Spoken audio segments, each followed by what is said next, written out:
ठीक। जय बोलो महावीर भगवान की, जय बोलो अनंता अनंत सिद्ध परमेष्ठी भगवानों की। वो लगा लो बेटा। जय बोलो पांडव पुराण नामक ग्रंथ की। इस ग्रंथ के रचनाकर्ता पंडित शुभ चंद्र जी महाराज की, इसके अनुवादकर्ता पंडित नंदलाल जी विशारद जी की, महाभारत के प्रेरणादायी प्रसंग की, युधिष्ठिर भीम अर्जुन इत्यादि सभी मोक्षगामी महापुरुषों की, इस युग के प्रथमाचार्य श्री चारित्र चक्रवर्ती आचार्य भगवान श्री शांति सागर जी महान मुनिराज की, समाधिग्रस्त आचार्य श्री विद्यानंद जी महाराज की, आचार्य भगवान श्री विद्यासागर जी महाराज की, शिखर जी में विराजमान आचार्य भगवान श्री प्रमुख सागर जी महाराज की, मुनि श्री प्रणम्य सागर जी महाराज की, आचार्य भगवान श्री श्रुत सागर जी महाराज की, मुनि श्री विहर्ष सागर जी महाराज की, मुनि श्री अनुमान सागर जी महाराज की, आर्यका माता जी श्री चैतन्यमती माता जी की, सभी ज्ञानदानम गुरुकुल के नन्हे मुन्ने बच्चे, सभी छात्र छात्रागण, अन्य विद्यार्थीगण, अध्यापकगण, अभिभावकगण एवं सुनपुरा में सभी आगंतुक अतिथिगण, सभी भव्यजन, सभी को सादर जय जिनेन्द्र, जयदु जड़ंदु। हम सभी लोग पिछले कई दिनों से पांडव पुराण नामक इस ग्रंथ का स्वाध्याय कर रहे हैं।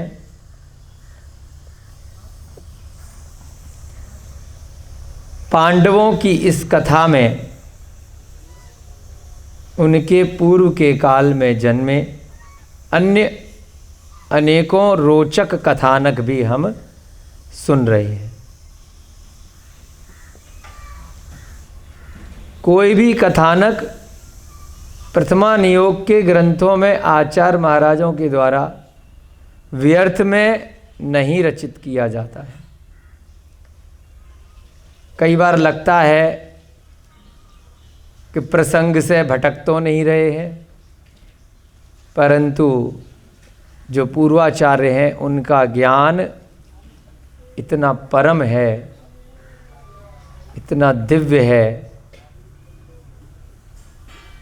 कि वह रोचकता बनाए रखते हैं और साथ साथ जो मूल ग्रंथ का सार है उससे कभी भी भटकते नहीं है। जो उद्देश्य है, कथानक उसी स्थान से ही संबंधित होते हैं, उसी व्यक्ति से ही कहीं ना कहीं संबंधित होते हैं जिसकी कथा मूल रूप में मुख्य तौर पर रची जा रही है। जैन धर्म के जितने भी प्रथमा नियोग के ग्रंथ हैं वो केवल उसी पर्याय तक उस जीव की सीमित नहीं होते जिस भव में वह महापुरुष बना है, बल्कि आत्मा की दृष्टि से अगर देखा जाता है तो वह जीव वह उस भव में महापुरुष क्यों बना है, उसके पूर्व भव में उसने क्या क्या अच्छे या बुरे कार्य किए थे, उसको दृष्टिगोचर करते हुए यह ग्रंथ लिखे जाते हैं। उसका एकमात्र उद्देश्य यह है कि वर्तमान में यदि हम बहुत बड़े महापुरुष नहीं भी हैं तो घबराने वाली बात नहीं है। अगर पिछले भवों की उन महापुरुषों की हम कथा देखेंगे उन्होंने पिछले भव में एक साधारण से व्यक्ति होने के बाद भी किस प्रकार से अच्छे कर्मों के द्वारा अपना भविष्य का जन्म महान कर लिया, और एक दिन आकर के वे सभी भगवान बन गए। तो हम भी अगर वर्तमान के भव में अगर साधारण से मनुष्य हैं, तो हम भी अगर उन महापुरुषों के पूर्व भवों के कथानकों से अगर कुछ भी शिक्षा को ग्रहण करेंगे, तो हम भी छोटा छोटा पुण्य का कार्य करके एक दिन महान पुण्य का अर्जन कर लेंगे। और अगर सही क्षेत्र काल भाव हुए तो इसी भव से हम मोक्ष प्राप्त कर सकते हैं, अन्यथा उस मोक्ष की श्रेणी पर हम एक कदम आगे अगले भवों में बढ़ जाएंगे। इस वर्तमान के भव को भी हम धन्य बना लेंगे और आगामी अनेक भवों को भी हम अपना धन्य बना लेंगे। तो ऐसी यह प्रेरणा देने के लिए यहाँ पर अब तक हमने कल के अध्याय में देखा, पांडव पुराण में त्रिपृष्ठ नामक नारायण की कथा चली, और उनकी मृत्यु के बाद अन्य जो जीव उनके समकालीन थे, कोई मोक्ष चला गया तो कोई स्वर्ग चला गया। उनके भाई बलभद्र जो विजय नाम से जाने जाते थे, उन्हें उसी भव से मोक्ष की प्राप्ति हो गई। उनके पिता को भी मोक्ष की प्राप्ति हो गई, प्रजापति को। उनके ससुर ज्वलनजटी को भी मोक्ष की प्राप्ति हो गई। विजय जब दीक्षा लेने के लिए निर्ग्रंथ मुद्रा को प्राप्त करने के लिए राज्य को छोड़ करके गए, तो उन्होंने अपने पुत्र विजय भद्र को राजा बना दिया। कालांतर में एक दिन क्या हुआ, विजय भद्र के पास में एक साधारण सा व्यक्ति आया और उसने कहा कि मैंने अपने निमित्त ज्ञान से यह जाना है कि यहां पर जो राजा होगा उस राजा के ऊपर वज्रपात गिरेगा आज से 7 दिन बाद। बिजली गिरेगी, वज्रपात माने उल्कापिंड, बिजली वगैरह जो आकाश से गिरती है, और सीधे ऐसे स्थान पे गिरेगी जहां पर राजा बैठा होगा। तो राजा ने पूछा, भाई कौन हो, कहां से आए हो और कैसे ऐसी बातें कर रहे हो, क्या प्रमाण है तुम्हारे पास? उसने बताया कि ऐसे ऐसे में फला फला राजा है सिंहरथ, वहां पर उनके पुरोहित हैं सुरगुरु और उनका शिष्य हूं। मैंने बहुत सारे शास्त्रों का अध्ययन किया है, निमित्त ज्ञान की प्राप्ति करी है, और मुझे पूर्ण विश्वास है कि जो निमित्त के अनुसार मैंने जैसी गणना कैलकुलेशन करी है, मुझे लगता है कि वह अवश्य होगी। राजा ने पूछा, अच्छा ठीक है, हमारे ऊपर वज्रपात होगा तो तुम्हारे ऊपर क्या गिरेगा? उसने कहा, मेरे ऊपर तो रत्नों की वर्षा होगी राजा जी। राजा ने कहा, अच्छा चलो, अब अगर आप किसी को थोड़ा सा डरा दो कि भाई बिल्ली रास्ता काट गई है, अगर तू क्रॉस करके जाएगा तो बहुत अनहोनी हो जाएगी, अगर डरा दिया किसी को, तो सामने वाला कहेगा कि बहुत ज़्यादा ज़रूरी काम होगा तभी जाऊंगा इस रास्ते से, अगर बिना उसके मेरा काम चल जाएगा तो मैं दूसरे रास्ते से जाऊंगा, नहीं तो वापस आके शांति से बैठूंगा, 4 घंटे बाद अगले दिन चला जाऊंगा। सोचता है कि नहीं सोचता? क्या पता सच हो जाए, तो जबरदस्ती पंगा क्यों लो? तो ऐसे ही राजा को डरा दिया गया। तो राजा ने कहा कि भाई चलो, बात तो ठीक है, पहले इसकी जांच पड़ताल करते हैं कि कितने पानी में है। अच्छा बताओ, तुमने कैसे निमित्त ज्ञान से जाना? तो उसने पूरी घटना बता दी कि मेरी जो पत्नी है, मेरे मामा की बेटी हुआ करती थी, तो मुझे उनकी बेटी से शादी करा दी गई और विवाह के उपरांत मुझे बहुत सारा धन इत्यादि मिला। तो तो उससे मेरा जीवन यापन चल रहा था बढ़िया से। उससे पहले मैंने जब अध्ययन इत्यादि किया शास्त्रों का तो मैंने दीक्षा ले ली थी, परंतु मुझे भूख बहुत लगती थी, क्षुधा की मेरे को बड़ी वेदना होती थी। इस कारण से मैंने दीक्षा का त्याग कर दिया और वापस गृहस्थ जीवन में आ गया। और फिर उसके बाद मेरी मामा की बेटी से मेरी शादी करा दी गई। तो जब मेरे पास इतना रुपया पैसा धन आ गया, कोई काम करने को रहा नहीं, शादी में इतना मिला, तो मैं अपना और ज्ञान को बढ़ाने लगा और पढ़ता रहता था। एक दिन जब वह धन कम पड़ गया तब मेरी पत्नी मुझ पर बड़ा क्रोधित हुई कि कोई काम धाम नहीं करते हो, पूरे दिन खाते रहते हो और पड़े रहते हो। उसने मेरे ऊपर अपने हाथ पैर धो करके पानी डाल दिया और बहुत अपशब्द कहे और कुछ कौड़ियाँ, कुछ रुपए पैसे कौड़ियाँ बोलते हैं, वो मेरे पास फेंक दी कि जाओ चुल्लू भर पानी में डूब मरो। तो मैंने जिन शास्त्रों का अध्ययन किया था उसके हिसाब से मैंने तिथि इत्यादि चेक करी और मैंने गणना करी, तो मुझे लगा कि ये तो मुझे परेशान कर रही है, लेकिन इसका मतलब कुछ और है। अचानक से इसका क्रोधित होना कुछ निमित्त बता रहा है और उसके हिसाब से मैंने जो गणना करी तो मैंने जाना कि मेरे ऊपर रत्नों की वर्षा होगी और आपके राज्य में जो राजा होगा उसके ऊपर वज्रपात होगा। अब बताओ ये कैसी गणना है, न सिर न पैर, यही होता है। अब ग्रहण पड़ रहा है, राहु केतु घूम रहे हैं अपने आराम से, चंद्रमा घूम रहा है, सूर्य चल रहा है, उससे भाई आपका बुरा समय क्यों आएगा? बताओ, किसी का अच्छा समय क्यों आएगा? किसी को नोट आएंगे, रोज आती है ना राशिफल, अखबारों में लोग खूब पढ़ते हैं, टीवी पे देखते हैं, कई चैनल तो सुबह के 2 घंटे खाली यही दिखाते हैं, कौन सी राशि है, कौन सा क्या है, कौन सी राशि का कौन सा आदमी है तो उसका क्या प्रभाव पड़ेगा, किसको क्या मिलेगा, किसको धन मिलेगा, किसी को यात्रा होगी, किसी को शादी होगी, किसी को नौकरी लगेगी, किसी को रोग होगा। होता ही नहीं होता है? तो कैसे होता है ये? क्या वो नक्षत्र किसी का कुछ बुरा कर रहे हैं कि अंगूठी पहनने से, माला पहनने से ठीक हो जाएगा, ये वाला रत्न धारण कर लो तो ये ठीक हो जाएगा, वहाँ जा कर के ये कर लो तो ये हो जाएगा?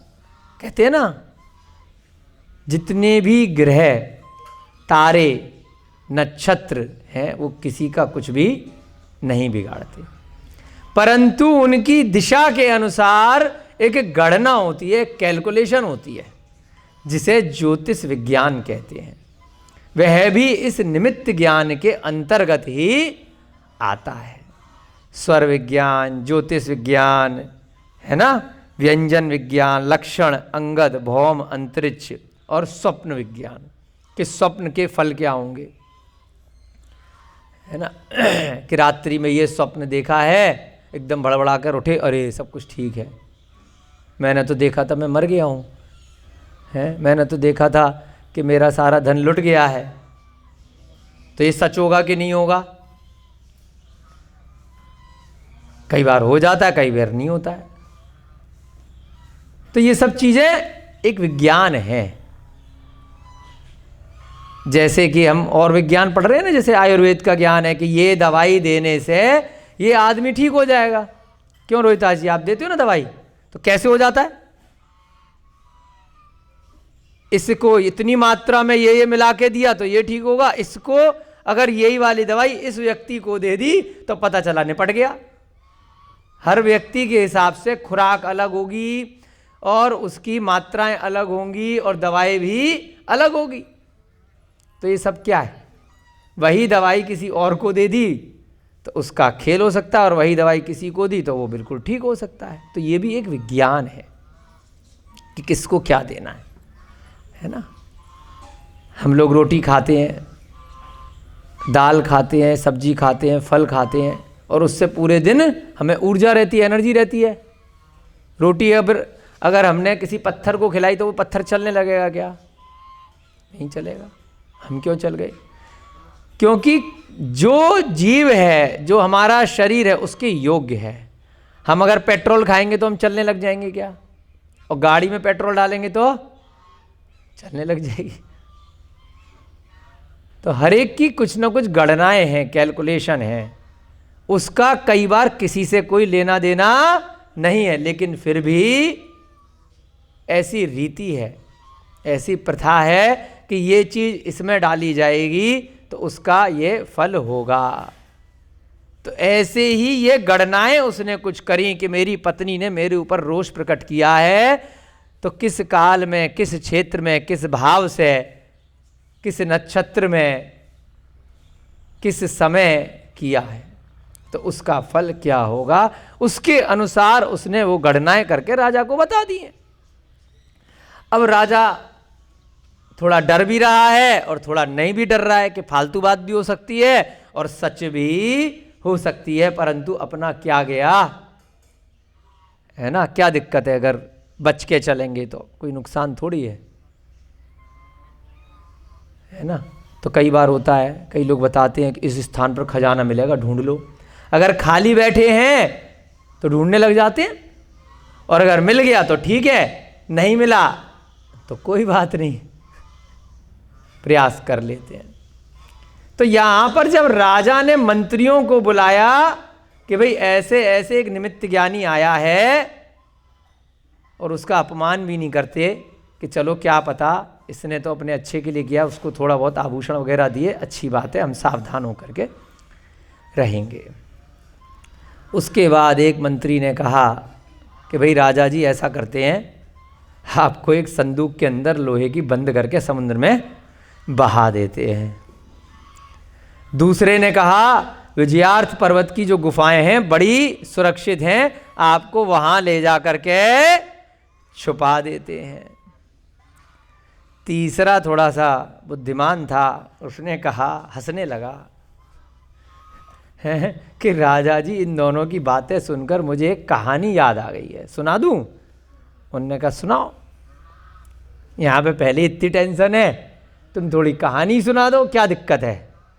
यहाँ हवा खराब हो रखी है कि 7 दिन बाद अपना काम तमाम होने वाला है, तुम कहानी सुना रहे हो, तुम ही थोड़ा मनोरंजन कर दो, क्या दिक्कत है? उनने कहा कि देखो एक बार की बात है, एक कुंभ नाम का राजा हुआ करता था, उसका एक रसोइया था जो उसको मांस बना करके जानवरों का खिलाया करता था। दोनों बड़े मांस भक्षण के प्रेमी हो गए थे। एक दिन जब उसे जानवर नहीं मिला तो उसने एक आदमी को पकड़ा, मनुष्य का मांस खिला दिया। पहली बार ऐसा मांस राजा ने जब खाया, उनने कहा बड़ा डिफरेंट है, चलो अब रोज यही खाएंगे।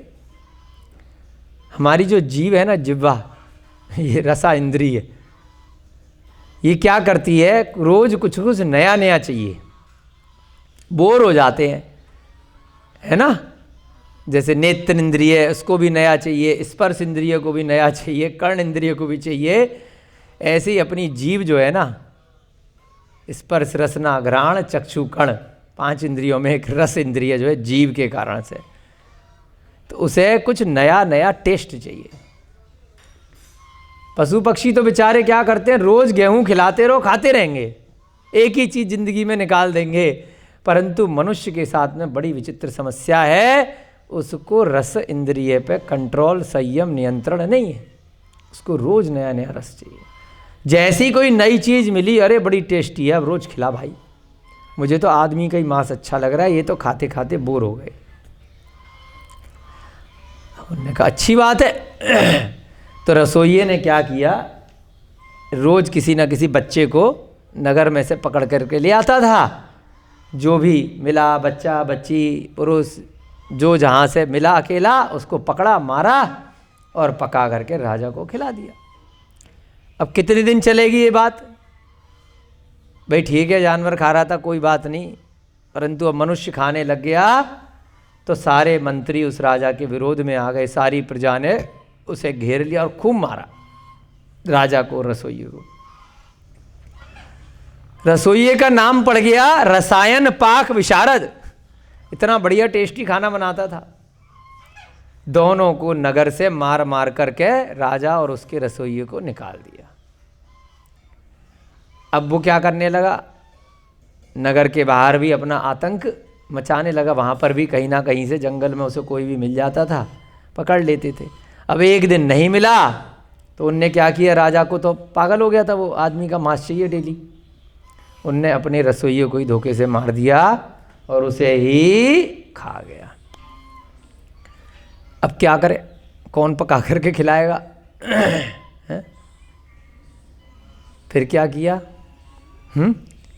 आगे की घटना आज सुनेंगे कि उसके बाद क्या हुआ और इस घटना का उस वज्रपात से, उस निमित्त ज्ञान से क्या लेना देना है, यह भी लिंक हम आज सुनेंगे।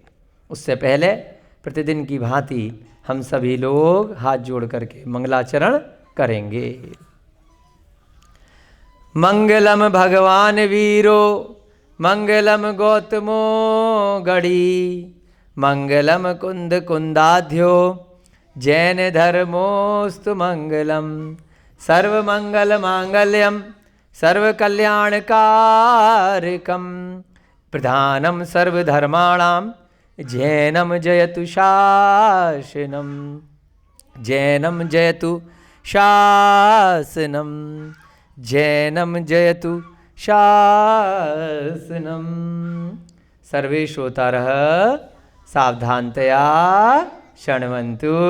पवन जी मुस्कुरा देते हैं, ये लगा लो बेटा, है ना। सभी श्रोतागण एकदम सावधान होकर के सुनेंगे। अब राजा ने अपने रसोइये को मार करके खा लिया, तो उसके बाद क्या हुआ? वहां पर अब निरुपाय होकर राजा एक राक्षस की आराधना करने लगा। किसकी? राक्षस की। अब वह वहां पर नगर से बाहर निकाल दिया गया था। यहां पे क्या लिखा है? एक राक्षस भी उस जंगल में रहता था, ठीक है ना।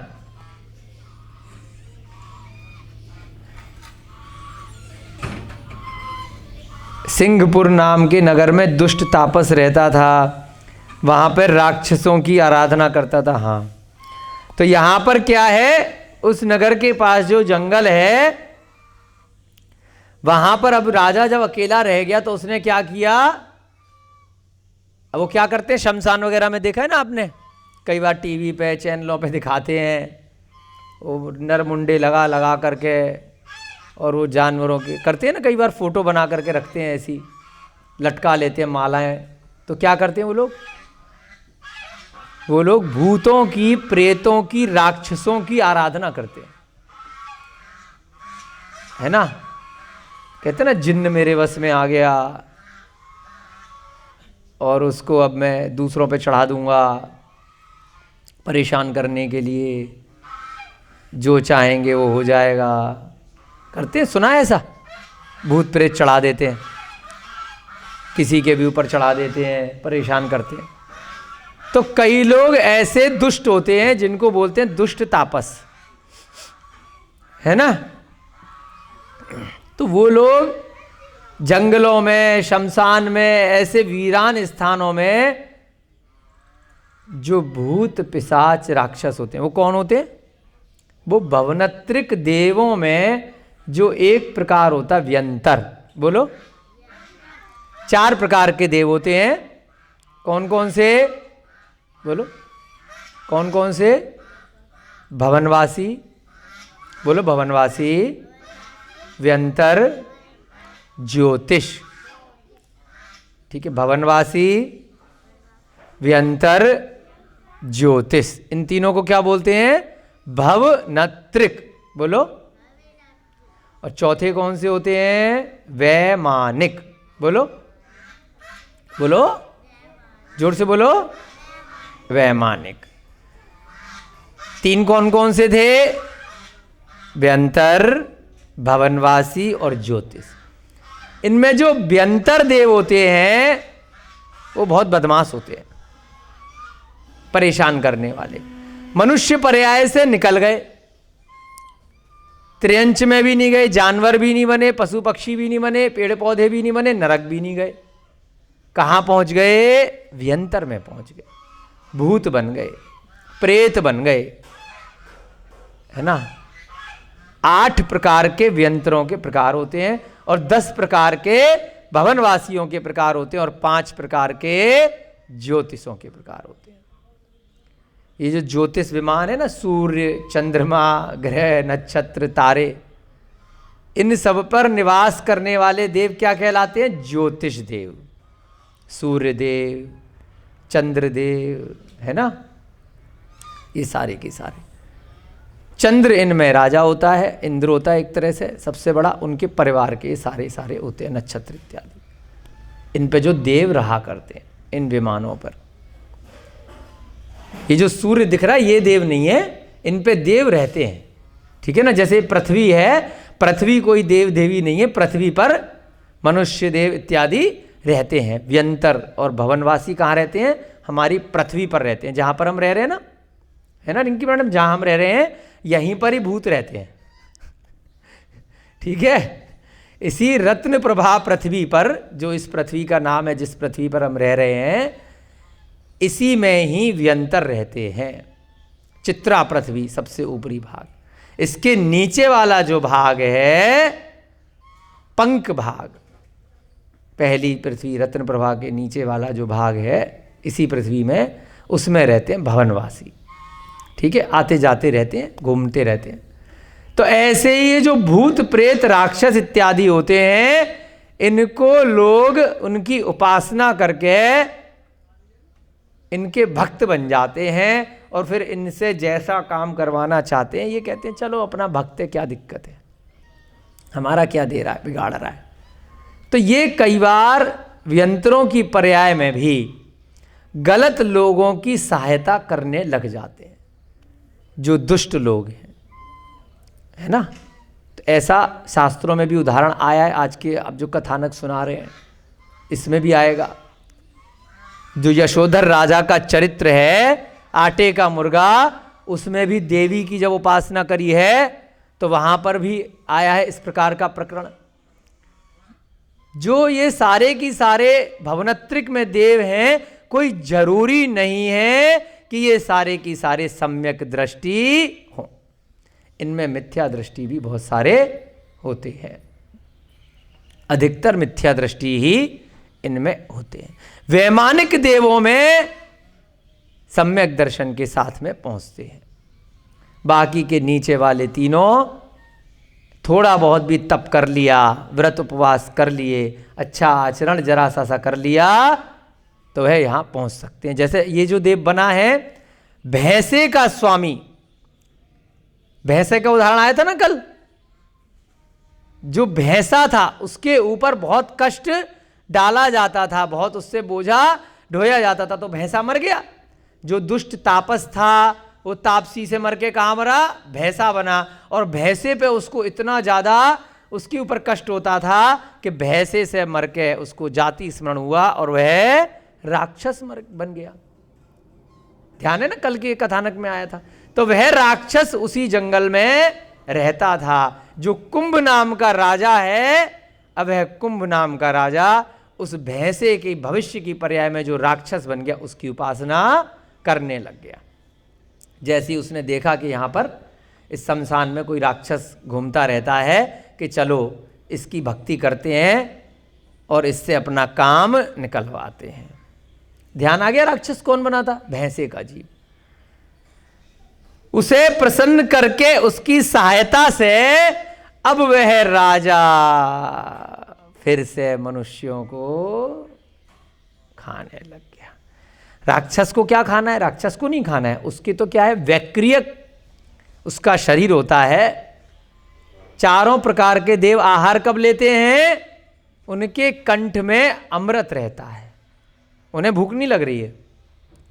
तो जितने सागर की उनकी आयु है उसके अनुसार उतने 1000 वर्षों बाद उनको भूख लगती है। जैसे एक सागर की अगर किसी देव की आयु है तो 1000 वर्ष बाद उसको भूख लगेगी और जरा सी लगेगी, अपने आप बस कंठ में से अमृत अंदर आ जाएगा। कई बार होता है ना, अपन गले में कुछ लार सी रहती है, आ गया, भूख मिट गई, टेस्ट आ जाता है, तो थोड़ी तृप्ति हो जाती। ऐसे ही देवों के साथ होता, इतने में ही उनकी 1000 साल बाद। अगर किसी की 33 सागर की आयु है तो 33,000 वर्ष बाद बस भूख लगेगी, 33,000 वर्ष बाद। उससे पहले उनको भूख, क्षुधा, वेदना, तृष्णा कुछ नहीं लगेगी, और जरा सा कंठ में जो अटका हुआ रहता अमृत वो अंदर जाएगा और काम उनका हो जाएगा। किसी की 22 सागर की आयु है तो 22,000 वर्ष बाद भूख लगेगी। इस प्रकार से इनकी क्षुधा की वेदना शांत हो जाती है। परंतु अगर कोई ज्यादा पूजा करता है, ठीक है भाई मैं तेरे को रोकूंगा नहीं, तूने मेरी बड़ी विनती करी है। जैसे कल जेलर का उदाहरण दिया था ना, कि जेलर के सामने कैदी बहुत गिड़गिड़ाता है तो कहता अच्छा ठीक है कर ले यार। माँ के सामने बच्चा बहुत रोता है, टॉफी चाहिए टॉफी चाहिए है, तो माँ कह रही है कि ले ले यार, है चल खिलौना ले ले, टॉफी ले ले, मेरा क्या गया, रखा ही तो है घर में, है होता ही नहीं होता, चॉकलेट ले ले, तो दया आकर के दे देती है। ऐसे ही ये जो भूत पिशाच राक्षस होते हैं, जो भी इनकी बहुत ज़्यादा विनती करता है तो उसकी मदद कर लेते हैं, कर ले यार तेरे को अच्छा वो पसंद है, चल ठीक है ले ले, मैं कोई दिक्कत नहीं है। अब उदाहरण देते हैं ना लोग कि वो जो है दैत्य है, वो देव है, वो देवी है, उसको बलि देते हैं, खुश हो जाती है। होता है ना, नौ दुर्गे में बलि प्रथा भी चल गई। कोई देव है, यहाँ दिल्ली में भी एक है इंडिया गेट के पास, नाम ध्यान नहीं आ रहा हमें, कि शराब पिलाते हैं तो खुश हो जाते हैं, बड़ी लाइन लगती है संडे को, लोग शराब की बोतलें ले करके हजारों गाड़ियाँ पूरा इंडिया गेट जाम कर देते हैं। कौन से देव है वो? हाँ भैरव बाबा, शराब पिलाते हैं, चिकन खिलाते हैं वहाँ ले जा करके। तो जो प्रथा चल गई, जिसके कर्म जो कर रहा है गलत काम वो भुगतेगा अगले भव में जा करके। भगवान के नाम पर, देव के नाम पर कुप्रथाएं चल रही हैं। ऐसे ही इस राक्षस को उसने सेट कर लिया। किसने? कुंभ ने। क्यों कर लिया? कि भैया भूख लगती है, रोज आदमी का मांस चाहिए, और वहां शमशान में जाकर के उस राक्षस को सेट कर लिया। तो उस राक्षस ने कहा कोई बात नहीं, मैं तेरी मदद कर दूंगा। तो अब राक्षस तो राक्षस है, मनुष्यों से तो ज्यादा बल उसके पास में है। उसे जब तक, इनके साथ क्या होता है, चाहे व्यंतर हो, चाहे भवनवासी हो, और चाहे ज्योतिष हो, और चाहे वैमानिक हो, जब तक इनकी आयु पूरी नहीं हो जाएगी तब तक इनका अकाल मरण नहीं हो सकता। आप चाकू लेकर के उनको नहीं मार सकते, आप बंदूक से उनको, तलवार से नहीं मार सकते, ना आप उनको आग में फेंक दो, कहीं फेंक दो, उनको आप अकाल मरण नहीं कर सकते। जितनी उनकी आयु है सागर की, पल्लियों की, हजारों वर्षों की, उतनी वह आयु पूरी करके ही मरण को प्राप्त होंगे। तो इस प्रकार से वह राक्षस उस कुंभ नामक राजा की मदद करने लगा, और वह राजा प्रजा के मनुष्यों को फिर से खाने लगा। इसके बाद नगरवासी अत्यंत आतंकित हो गए। समझ रहे बच्चे? सारी कहानी सुन रहे हैं ना सारे छोटे छोटे बच्चे? तो राजा था जो मांस खाता था, बाद में वह मनुष्यों का मांस खाने लग गया। जब रसोइया भी मर गया, बाहर जंगल में पड़े हैं, तो फिर से उसकी लॉटरी लग गई कि उसे राक्षस मिल गया, और राक्षस उसकी सहायता करने लगा। अब फिर से वो राक्षस की सहायता से कहीं ना कहीं से मनुष्यों को पकड़ करके ला करके खाने लगा। उसके फलस्वरूप क्या हुआ? फिर से नगरवासी आतंकित हो गए। समस्त प्रजा ने उस नगर का परित्याग कर दिया कि भैया इस नगर के पास में रहते हैं, रोज आता है राक्षस, पकड़ करके किसी को ले जाता है, कुछ नहीं कर पाते। सारी प्रजा ने क्या किया? पूरा नगर खाली कर दिया। जान बची तो लाखों पाए, लौट के बुद्धू घर को आए। रुपया पैसा तो दोबारा कमा लेंगे, मकान दुकान प्रॉपर्टी सब दोबारा बना लेंगे, पहले जान बचाओ। क्या किया? ऐसी होता है ना, कई बार किसी नगर में आतंक होता है। जब हिंदुस्तान पाकिस्तान का बंटवारा हुआ था तो लोगों की जब जान पे बनाई तो सब अपने मकान दुकान पैसा छोड़ करके आ गए, नहीं आ गए? पहले जान बचाओ, बाद में पैसे और प्रॉपर्टी देखेंगे। तो सारे की सारे लोग नगर छोड़ करके भाग गए और एक नवीन नगर कुंभकापुर बसा लिया। क्या नगर का नाम रखा? कुंभकापुर। एक दूर जाकर के नया नगर बना लिया कि भैया यहीं से ले जाता है रोज पकड़ करके। अब नई जगह पहुंच गए। अब आप बताओ, जो राक्षस है तो छोड़ेगा क्या? कहीं पर भी जाओ, जिसका समय खराब चल रहा है उसको वहां से पकड़ करके ले आएगा। नया नगर बना लिया, बताओ। किंतु वे दोनों दुष्ट वहां भी पहुंच गए। जहां जहां भाग करके जाओगे वहां वहां से पकड़ करके रोज एक आदमी चाहिए खाने के लिए। उस राजा को, कुंभ को, वो कहीं से भी ले आएगा। या तो वह क्या करते,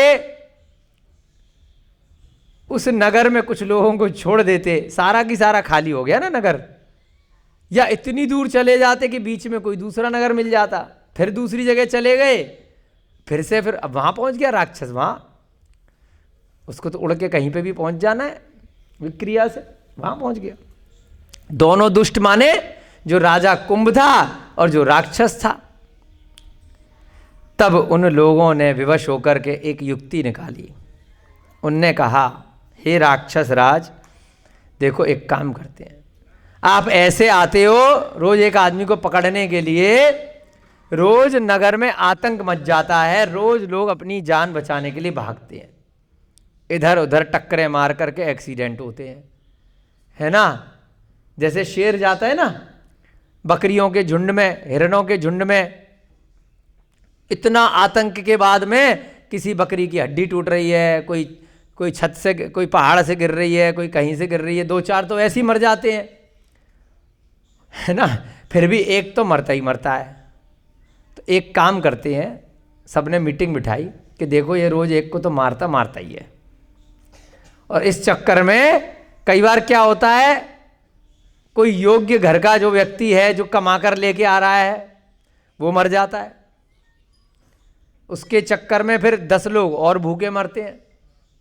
तो अपन ऐसा काम करते हैं कि हे राक्षस राज, हम एक काम करते हैं, प्रतिदिन एक व्यक्ति और एक गाड़ी धान्य, गेहूं वगैरह जो भी सामान है, फल सब्जी भी दे देंगे आपको, और एक आदमी अपनी मर्जी से हम आपको भेज देंगे।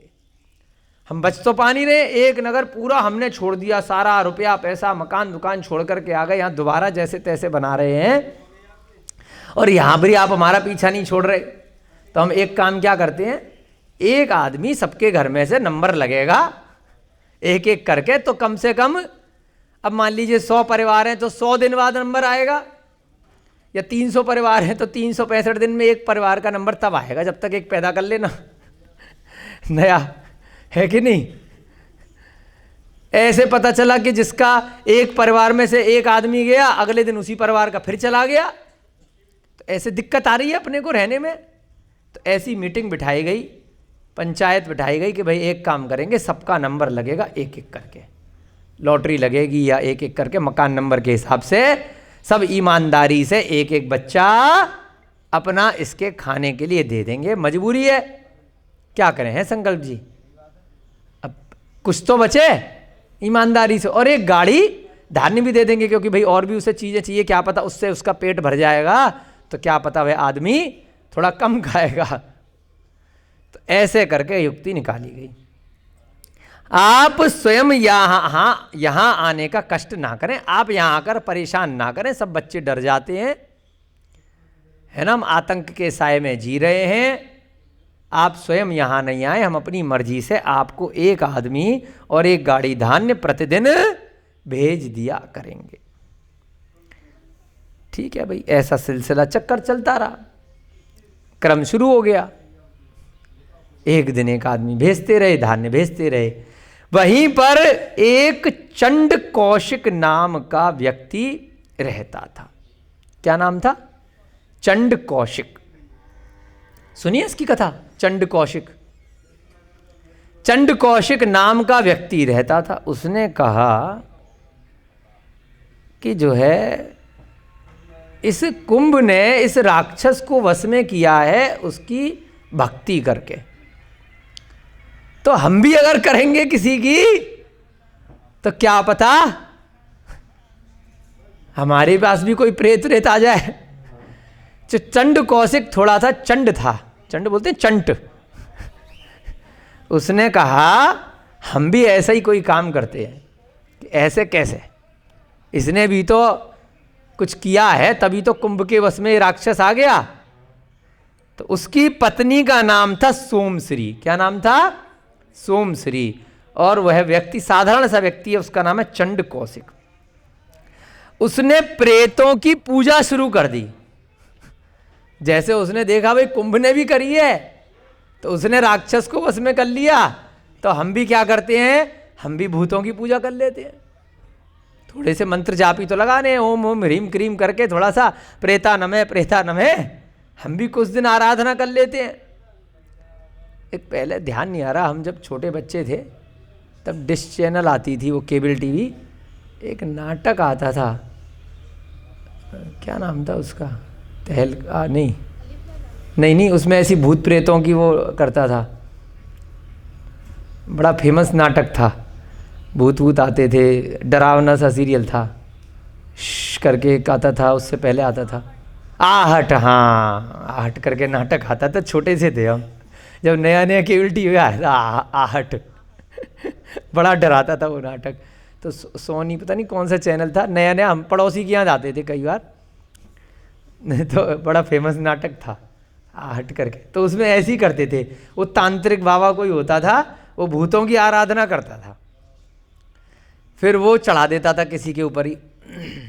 हाँ, तो ऐसे ही याद आ गया। तो इसने भी क्या करा, प्रेतों की आराधना कर दी। ये सब होते हैं यहाँ पर, ऐसा नहीं है कि सब मनगढ़ंत बातें हैं, परंतु वे व्यंतर होते हैं। अपना जो सम्यक दृष्टि है, जो अरिहंत भगवानों की आराधना कर रहे हैं, उनका कोई कुछ नहीं बिगाड़ सकता, क्योंकि वो तो डरते ही नहीं शरीर से। शरीर तो जाएगा, आत्मा दोबारा जन्म ले लेगी, क्या बिगाड़ेगा है। ये सब भूत प्रेत राक्षस अरिहंतों के यक्ष यक्षिणियों से डरते हैं, अरिहंतों से, तीर्थंकरों से। तो अपन तो डरने का कोई काम नहीं, जिनवाणी के आगे तो सब फेल है। तो उसने क्या किया, चंड कौशिक ने, सोमश्री उसकी पत्नी थी, उसने मिलकर के प्रेतों की आराधना करी। और प्रेतों की पूजा करने से क्या हुआ, उसके एक दिन मोंड कौशिक नाम का पुत्र उत्पन्न हुआ। चंड कौशिक के एक पुत्र हुआ, बच्चा हो गया उसके। तो बच्चे का नाम क्या रखा, मोंडय कौशिक। बोलो, अजीब सा नाम है लेकिन पढ़ो, मोंडय कौशिक, ये बच्चा हो गया। अब देवों की या प्रेतों की आराधना से जो बच्चा पैदा होगा, तो जो प्रेत होंगे उसको रक्षा करेंगे, ध्यान रखेंगे उसका। तो मोंडय कौशिक किसकी आराधना से हुआ है, प्रेतों की आराधना से हुआ है। तो प्रेत उसका कुछ हानि नहीं होने देंगे अब, ठीक है ना। ऐसा नहीं है कि एक ही राक्षस होते, बहुत सारे असंख्यात होते हैं प्रेत वगैरह, एक जंगल में दिखाई नहीं देते, पेड़ों पे रहते हैं। कहते हैं ना, पीपल पे वास होता है, बरगद पे होता है, छेड़ना नहीं चाहिए, है ना। तो इन पे कई बार शांति से रहते हैं ये देव, ये सब, ये जो व्यंतर भूत पिशाच राक्षस जंगलों में वीरान स्थानों पे रहते हैं, निर्जन स्थानों पर। तो अपने धर्म ग्रंथों में भी आया है, अगर आप 6 महीने तक अपने मकान में नहीं गए, लगातार अपने किसी महल में नहीं गए, तो उसका नाम क्या पड़ जाता है, वीरान हवेली। क्यों पड़ जाता है कि अब बेटा वहां पे जाओगे ना तो भूत आ गए। तो इसलिए अपने ग्रंथों में आया है कि 6 माह तक अगर आप किसी स्थान पे नहीं गए हैं तो दोबारा जाते हैं तो एक बार हवन कर लो, पूजा कर लो, है ना, थोड़ा सा धूप वूप चढ़ा करके अच्छे से आधे 1 घंटे 2 घंटे की पूजा कर लो कि जो भी देव पीछे से आकर के रहने लग गए हैं तो अपने अपने स्थान चले जाएं। अगर उनको यहाँ पर रहना है तो हमें परेशान ना करें। 6 माह का अपने ग्रंथों में आया है।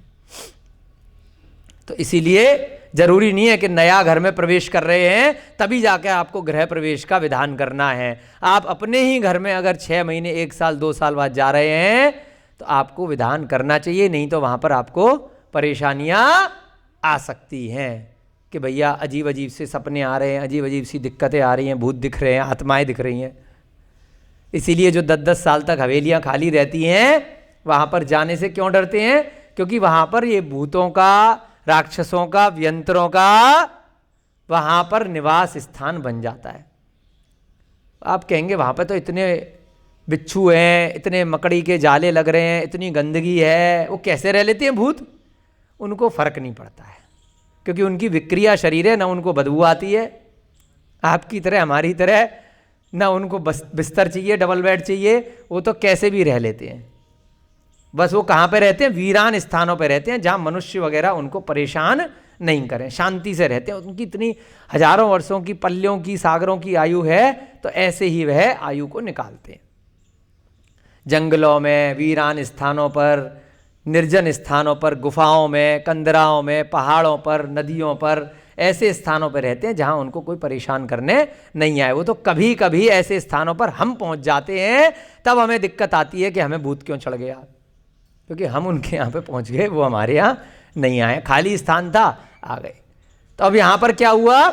मोंडे कौशिक नाम का जो पुत्र उत्पन्न हुआ, एक दिन राक्षस के पास जाने के लिए उस मोंडे कौशिक का भी नंबर आ गया। हमने कहा था ना कि ऐसे व्यक्ति को भेजने लग गए जो घर परिवार में कमाने वाला नहीं है।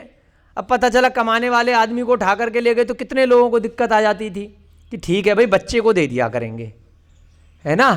अब दुख तो होगा, माता को पिता को, उनकी जान होता है बच्चा, लेकिन मजबूरी है, क्या करें कि भाई एक बच्चा गया, चलो एक और नंबर लगा देंगे और पैदा कर लेंगे, लेकिन पति तो दोबारा लेकर के नहीं आएंगे कि जो कमाने वाला है उसकी वजह से इतने लोगों का घर परिवार चल रहा है। तो उन लोगों ने क्या किया, उस राक्षस के पास बच्चों को भेजना शुरू कर दिया। एक दिन मोंडे कौशिक का नंबर आ गया। तब सब दिन की भांति एक गाड़ी धान्य और मोंडे कौशिक के साथ में नगर निवासियों ने रोध होकर के उसको विदा कर दिया राक्षस के पास।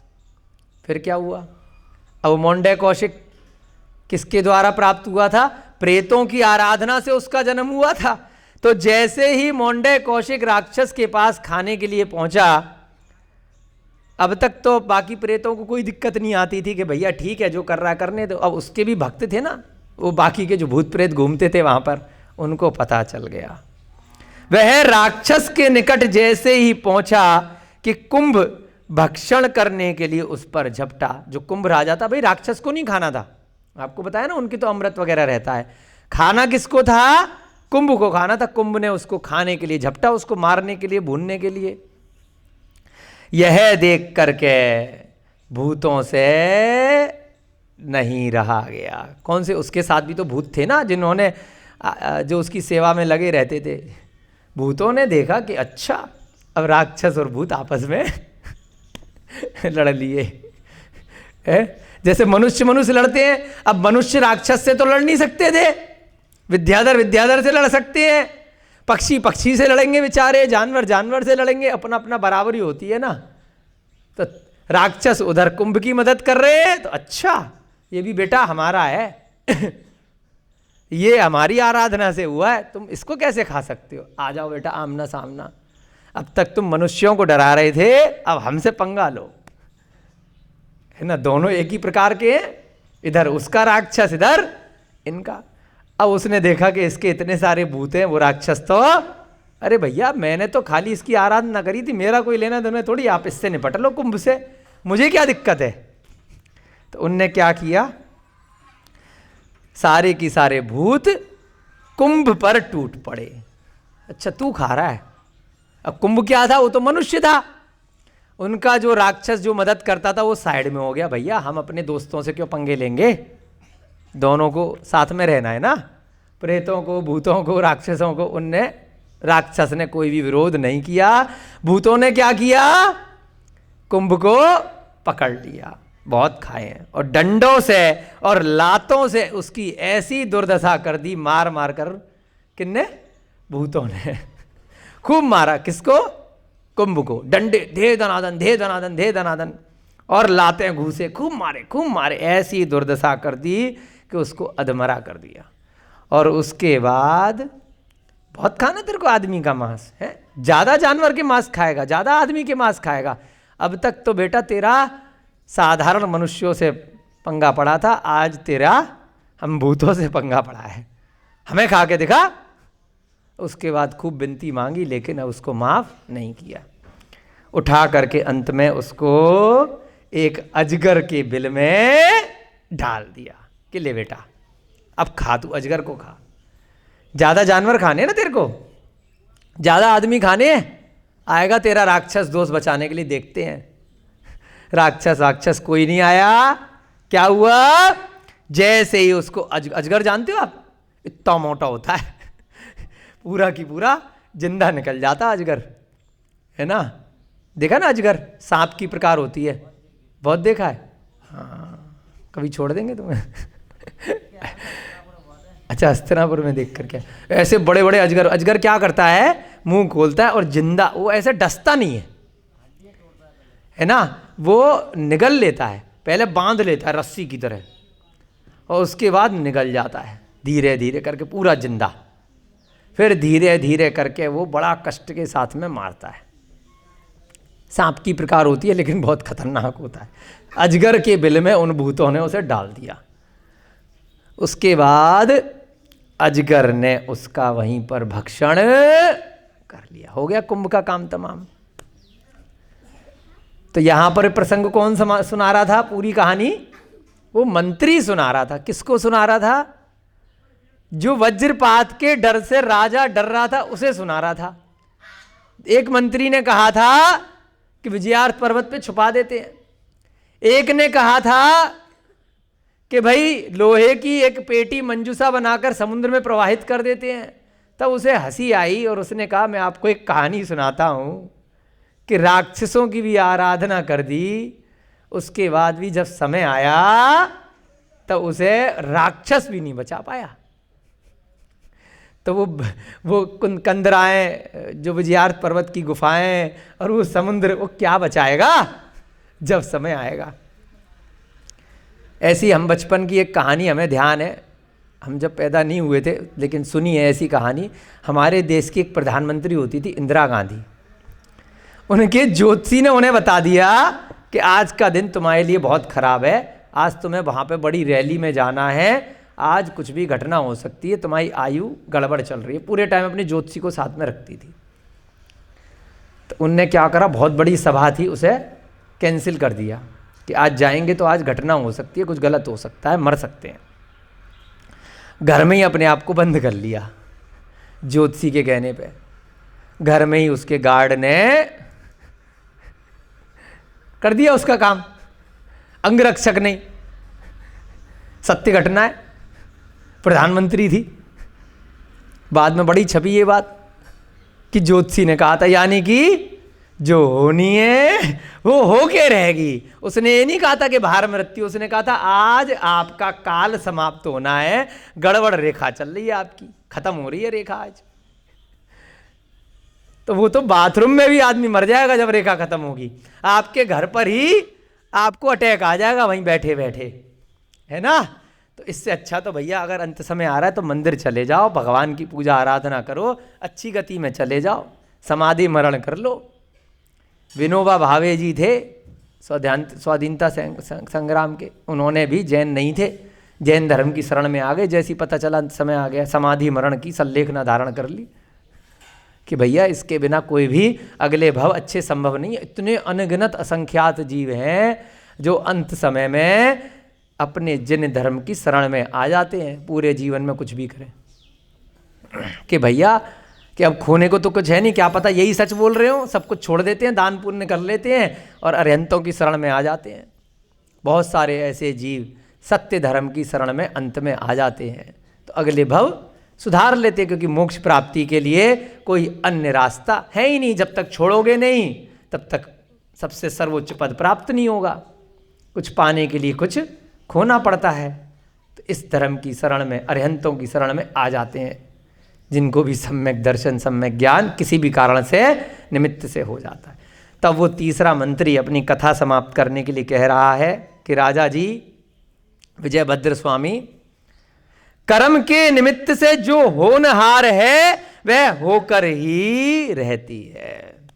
अगर आपको भाई साहब मरना है ना 7 दिन बाद वज्रपात से, तो कहीं चले जाओ, उस समुद्र में आपके ऊपर गिर जाएगा, है ना, वहां विजयार्थ पर्वत में गिर जाएगा, और नहीं होना है तो कहीं नहीं होगा।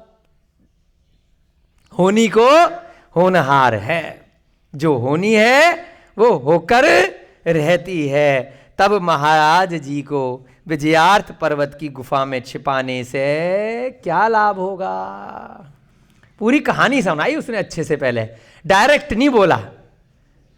समझ रहे हो संकल्प भैया जी, थोड़ा रोचकता से उसने कहानी सुनाई मंत्री ने, पूरी स्टोरी, कि भाई ऐसे ऐसे उस कुंभ के साथ घटना हुई, जब उसे मरना नहीं था तब तक नहीं मरा, वो लोगों को परेशान करता रहा, और जिस दिन उसकी मौत आनी थी तो राक्षस भी उसे नहीं बचा पाया। राक्षस व्यंतर देवता है, देवता भी नहीं बचा पाया जब उसे मरना था। जिस दिन सांप खा गया उसको, एक अजगर ही खा गया, और पहले वो कितने जानवरों को और कितने आदमियों को रोज मार करके खा जाता था। तो आप जो है शांति से यहीं रहो, अगर मरना होगा तो यहीं मर जाओगे, नहीं मरना होगा तो यहां भी नहीं मरोगे। ऐसी उसने प्रेरणादायक कथा सुनाई। यह कथा सुनकर मंत्री मती सागर ने परामर्श दिया। उसने फिर दोबारा दिमाग लगाया, होशियार तो वो था ही, कि देखो आपने जो बात बताई है, निमित्त ज्ञानी ने ये कहा है कि पोदनपुर के राजा के ऊपर वज्रपात होगा। उसने आपका नाम लिया था क्या? डिटेल में पूछा फिर, है आपका नाम लिया था क्या कि विजयभद्र के ऊपर वज्रपात होगा? उन्होंने कहा नहीं, उसने तो ऐसा नहीं कहा था, उसे तो पता भी नहीं था हमारा नाम। वो तो आया था कि भाई इस राज्य में, उसने अपनी कैलकुलेशन करी थी कि इस राज्य में जो राजा होगा उसके ऊपर वज्रपात होगा। अच्छा, तो बात ठीक है। इसका मतलब जो पोदनपुर के राजा होंगे उसके ऊपर बिजली गिरेगी, किसी व्यक्ति विशेष पे नहीं गिरेगी। इसका मतलब आपका नाम नहीं लिया है। तो मेरे दिमाग में एक आइडिया आ रहा है। हाँ, संकल्प भैया जी कह रहे राजा चेंज कर दो। मेरी राय है कि आगामी, ये भी अंतर्यामी हो गए, निमित्त ज्ञानी हो गए, हैं? बहुत सुंदर, ध्यान से सुनने का फल होता है।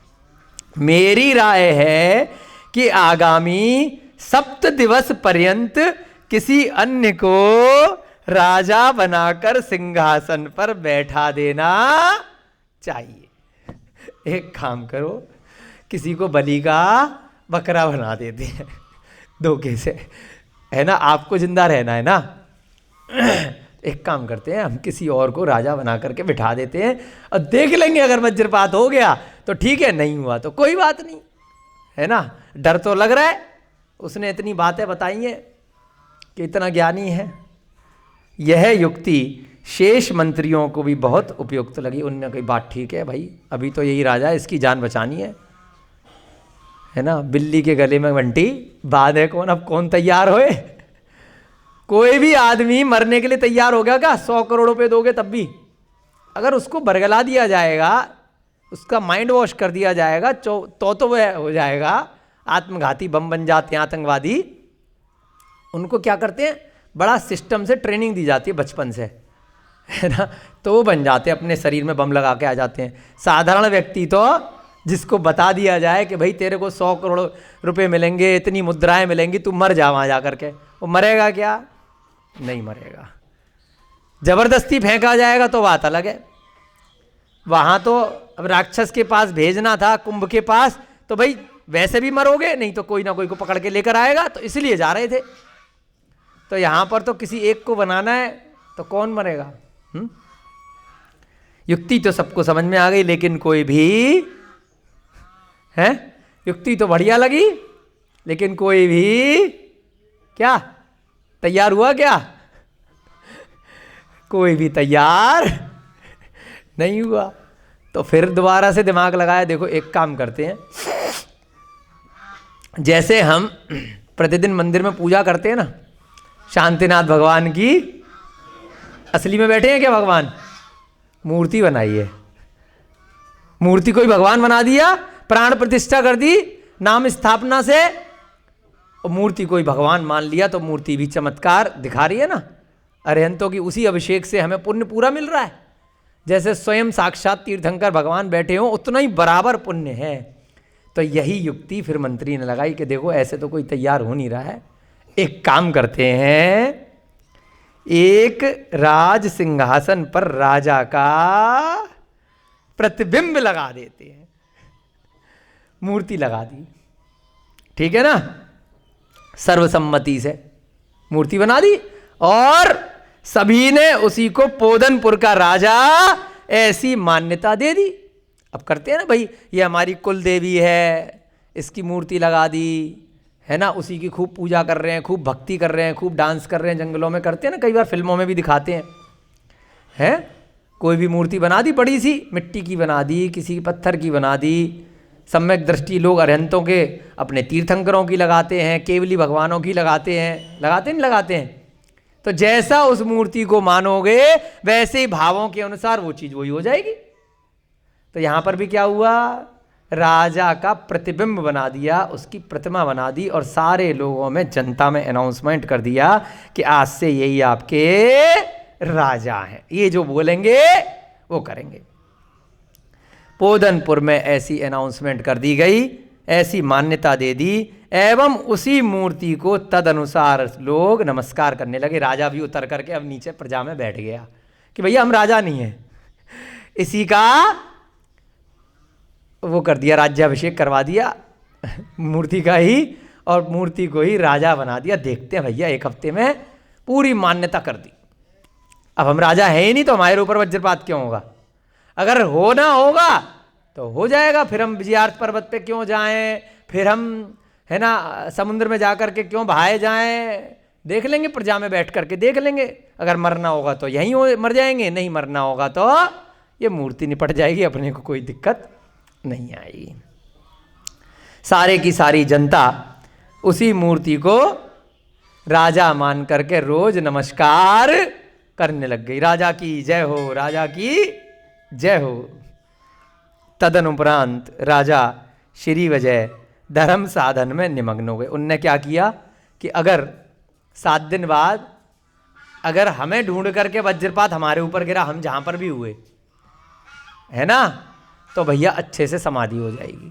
तो उनने क्या किया, थोड़े सम्यक दृष्टि तो थे ही, क्यों थे, उनके पिता स्वयं बलभद्र रहे जो मोक्ष गए, दादा प्रजापति वो भी मोक्ष गए, घर परिवार में सारे लोग मोक्ष जा रहे हैं, तो सम्यक दृष्टि तो हैं। तो उन्होंने क्या किया कि भैया मंदिर में जाकर के 7 दिन के लिए बैठ गए, अगर मरना होगा तो अच्छी गति में चले जाएंगे, यहाँ पर फालतू टाइम खराब करने से क्या फायदा। और राजा तो हमने बना दिया है मूर्ति को, तुम जानो तुम्हारा काम जाने। क्या किया उनने, मंदिर में जाकर के खूब 7 दिन तक धर्म साधन में निमग्न हो गए, खूब ध्यान लगाया, खूब पूजा करी, निर्धनों को दान दे दिया, जितना भी धन इत्यादि था गरीबों को दान में बांट दिया, मंदिरों में शांति पाठ किए, पूरे पूरे दिन पूजा भक्ति शांतिनाथ विधान शुरू कर दिया।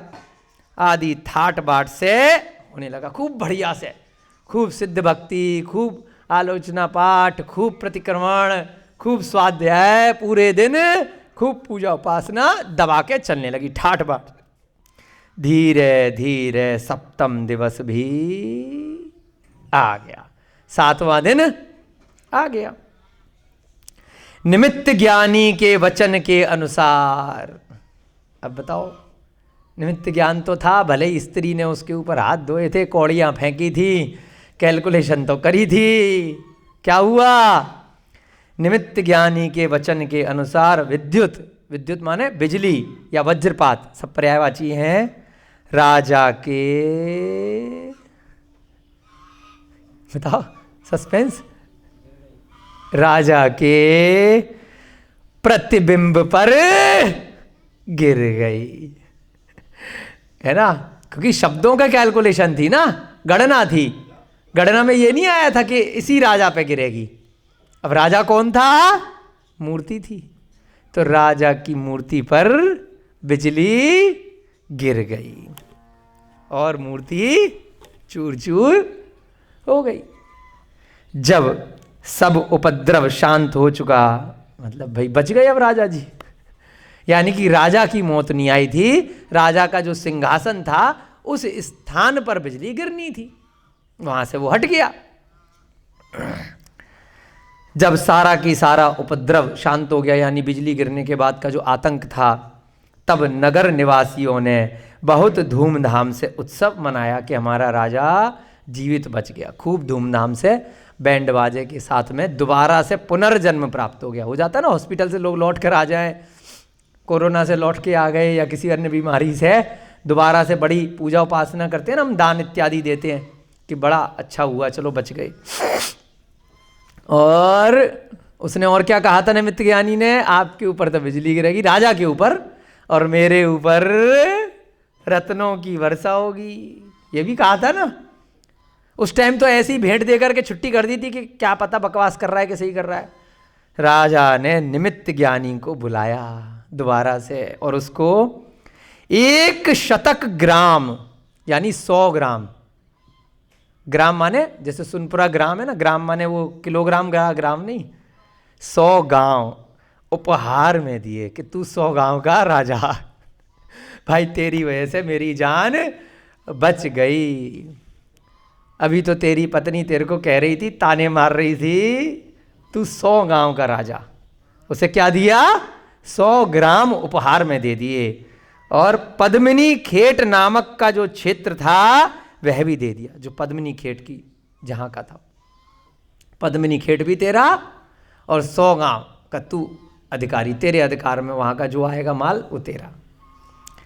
वस्त्र आभूषणों से अलंकृत कर उसके प्रति राजा ने अपनी कृतज्ञता ज्ञापित की। उसको खूब वस्त्र दिए, खूब आभूषण दिए कि भाई धन्यवाद, तेरा ज्ञान बड़ा सही सटीक निकला भाई, कहाँ से पढ़ा, क्या कराई कड़ी, गजब, बहुत सुंदर, तूने मेरी जान बचा ली। और कृतज्ञता यानी कि उसके प्रति बहुत उसको धन्यवाद दिया। तत्पश्चात मंत्रियों ने महाराज का सुवर्ण कलशों से अभिषेक किया।